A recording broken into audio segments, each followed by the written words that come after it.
And then Kramer gets up on television like a little weasel, and he says, I love Timmy Geithner. Can't we just say we love Timmy Geithner? And you know what? It's okay that the Bavarian Illuminati's real. And, you know, they are powerful. He puts them at the apex of the power structure by saying the Trilateral Commission is next. Folks, in between those two, there's maybe one organization that's a little bit more powerful than the Trilateral Commission, not as powerful as the quote-unquote Illuminati, whatever that is, whatever you want to call it. It's called the Bilderberg Group. Okay, the Trilateral Commission only has 300 or so members. The Bilderberg Group has about 20, 25 core members, and then they recruit from the who's who of today in politics, business, and media. We're going to come back to Dave, Jeff, Gary, Scott, Paul, Nick, and others. It's the InfoWarrior with Jason Bermas, 888-201-2244. Don't worry, folks. Everything is fine. Doesn't matter if the president just keeps sending people into the Middle East, and will continue to do so. Send them into Yemen, send them into Africa, send them into Iran. Yeah! I love imperialism. Yes. Woo. We're going to go to your calls in just a minute, but, we covered so much on the program, including Stan Day being arrested, a U.S. black operations youngster in connection with this senator who had her office spied on, there's a whole thing going on there. Covered in the first hour. We covered the false Copenhagen claims.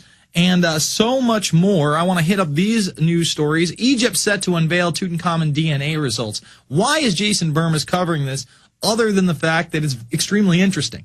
Ancient Egyptian history to me is extremely interesting. Well, I'm covering it because there are some theories out there, and I recently watched a documentary called Ring of Power. I think some of it's pretty good. Some of it's, the quality of the thing is awful, but some of it has some good information. And there's this notion out there that the elite may be derived from ancient Egyptian bloodlines. And some of the elite themselves believe this and have put out what I would call propaganda, saying that there is a bloodline of the elite that is above all other bloodlines called the Merovingian line. And I wouldn't be shocked if from these DNA results, some of these Merovingians come out and say, look, it's proven. It's real. We're the descendants of Jesus Christ. Here it is. And I just thought it was interesting, something to report on. Egypt is set up to unveil Tutankhamun DNA results. Scientists say they have cracked the HIV/AIDS puzzle for drugs. I would be very hesitant about this. I'm not going to be taking the HIV or AIDS vaccine that they're promulgating in the mainstream press. And for those that don't know, Dr. David Ho, who I recently, for some reason, saw on television, cured AIDS back in the 90s with a cocktail of protease inhibitors. If you were rich, you survived AIDS, a la Magic Johnson. Back in the day, it was like $80,000 for this cocktail for a year. That's a lot. I know that Jason Bermas's life on paper ain't worth $80,000 to some, so they'll probably just give me AZT to die. But be very wary about these new drugs and who gets them, and if they're trying to give them to you preemptively or preemptive shots, not good stuff. I was going to go over the Jesse Ventura alternate article. I thought that was interesting. Let's see. And then I had this article here, assisted suicide, 4 out of 5 say do not prosecute. Here it is setting the precedent, showing you the worst case scenarios to get people behind assisted suicide so that life holds no meaning. Be very wary of people that advocate assisted suicide, not because they're bad people, but because they may not be in the know. There it is right there. Dr. David Ho got Man of the Year honors by the propaganda masters over at Time Magazine. What year is that? Tell me what year that is. Please tell me. What's it say? It'll be on the top right. I can't see it. Click on it so it's larger, and then it'll tell you guys. Tell me what year that is. Because nobody believes me. I remember that saying, 96, the man cured AIDS. Okay? He didn't cure it all the way, but he was having people survive with it. In 96, 14 years ago. Whenever I talk about that, people, Jason Bermas is a nut job. It was reported in Time. Read the article, please. I was in shock as a teenager. I was 16 years old when that thing came out. And I was like, wow, this is going to revolutionize everything. And then it just kind of fell under the cracks. All right, let's continue with the callers. Dave in Michigan. Dave, you're on the line. Yeah, Jason? Mm-hmm. Yeah, you were talking earlier on about all the molten steel in the after the 9/11 or the Twin Tower collapses there, and I'm just wondering, has anyone done any calculation on the potential energy that was released by the buildings falling themselves? Yeah, actually, in Loose Change Final Cut, I know the little clip that I put in there. It started with this physicist and structural engineer out in the United Kingdom. I know his name is Gordon something or other. Gordon Ross, perhaps? I think, Gordon Ross. He talks about the potential energy, and he talks about the physics involved in Loose Change Final Cut, and he does give some calculations in that interview. Yeah, because, I mean, as far as all the molten steel in the basement, it would be a massive amount of potential energy that would be released into kinetic form just from, the gravitational potential alone.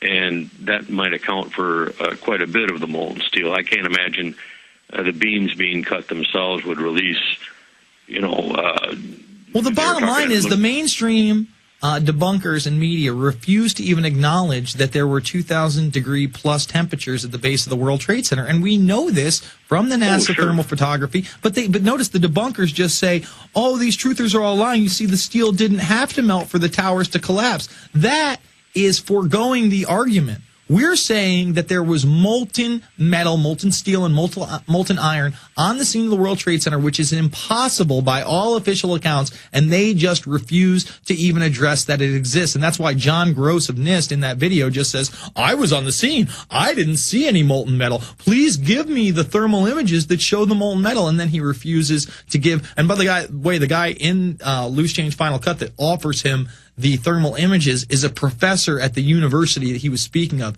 We didn't include his name because he wanted to remain somewhat anonymous and not lose his job like people like Stephen Jones and others who came forward. So we kept that out. But if you haven't seen Loose Change Final Cut, if you haven't seen Fabled Enemies, you can see both of them over at prisonplanet.tv. $5.95 a month for a membership, folks. All right, let's move on. Let's go to Jeff in Michigan. Jeff, you're on the line. Hey now, Jason. Hey. Hey, the bottom line, what's going on in upstate New York with your buddy there is it doesn't even matter if he was, I'm assuming he wasn't intoxicated when this happened, but, if he would have dropped for him, whatever he's done in the past month is going to show up. That's right. And that's what they can get him on, man. No, exactly, and they know this, and they see, a youngster, and, what 20-something guy maybe hasn't smoked a joint in the last month, or maybe been at a party and done a bad drug or two or something on a weekend at their own leisure. It certainly didn't mean that he was intoxicated at the time that they pulled him over, but again, like you said, they know how to rig the system, so they're like, well, just give up your blood and urine, and we'll see what's in your system for a month, and then we'll charge you afterwards. Oh, man. But hands up to him, dude. I wouldn't have done it either. So good job, man. All right, thanks, man. I appreciate people liking the guest I had on today. Let's go to Scott in Washington. Hopefully we can help him out. Scott, you're on the line.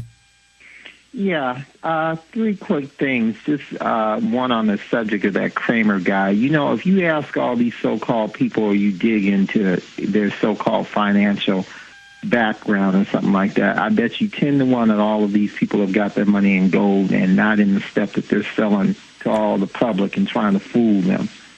I got to agree with you there. Yeah, which goes to show you how much they play the public for fools like that. The second thing I wanted to mention, that I guess, I can't remember which Democrat it was trying to introduce some amendment or something to try to change the rules to end the filibuster rule in the Senate. Now, these are some of the same people 5 years ago who were screaming about not ending it when the Republicans wanted to do the nuclear option thing.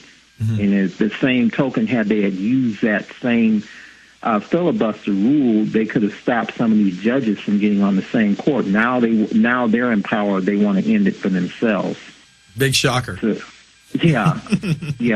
The third quick thing I just wanted to mention, I just thought of, the lady down there, Deborah Medina, who's running for governor. I just thought of a theme song for her.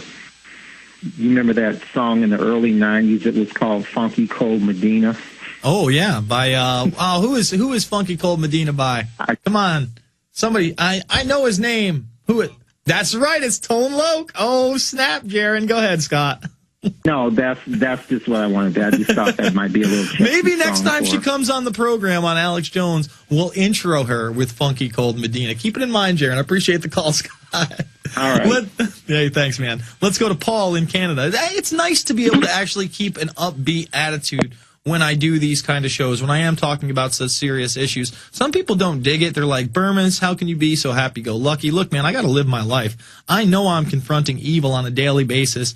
I know that things are really bad. I'm keeping informed, but that doesn't mean Jason Bermas can't have a smile on his face. From time to time, this stuff does get to me. I do get a little heated up. You'll see a little sweat on my brow, a beet red Bermas face. But for the most part, you know, I've come to terms with the fact that these people are evil. They are trying to dominate humanity through central control, and I just have to step up to the plate, do the best job I can in the films that I create and the radio shows that I do to enlighten other people so that hopefully, eventually, we can combat and stop this.